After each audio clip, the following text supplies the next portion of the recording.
नाही, मला वाटतं उद्धव साहेबांचा वाढदिवस होता, त्याच्यामुळे राजसाहेब त्यांना शुभेच्छा द्यायला गेले. एवढ्याच अनुषंगाने ते घ्यावं आणि मला खूप आनंद झाला की ज्या प्रकारे परत दोन भाऊ भेटले.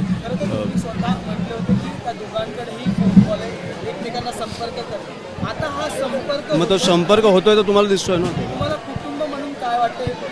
नाही, आनंद वाटतो.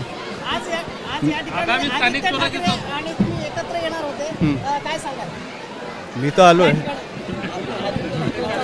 नाही, मला वाटतं उद्धव साहेबांच्या वाढदिवसामुळे त्यांना इकडे येता आलं नाही, पण मी वाट पाहत होतो. मला वाटलेलं आम्ही भेटू. खरं तर मराठीच्या मुद्द्यावर ही वज्रमुठ ठाकरे बंधूंची एकत्र आली ही पालिकेच्या अनुषंगाने तेवढीच पकडमध्ये राहील. नाही, तुम्ही चुकीच्या भावाला विचारताय. आम्ही ज्युनियर आहोत, हे सिनियर निर्णय घेणाऱ्याचा.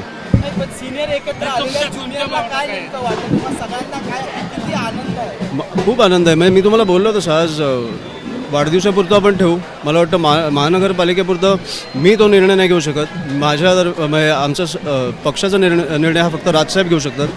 त्यांचा पण मला वाटतं उद्धव साहेबच घेऊ शकतात. त्याच्यामुळे मी जसं बोललो तसं ते दोन भाऊ सांगतील, आम्ही दोन भाऊ नाही बोलू शकत. त्याच्यावर तुमच्या व्यक्तिगत काय भावना आहेत, काय जे राजसाहेब बोलतील ते.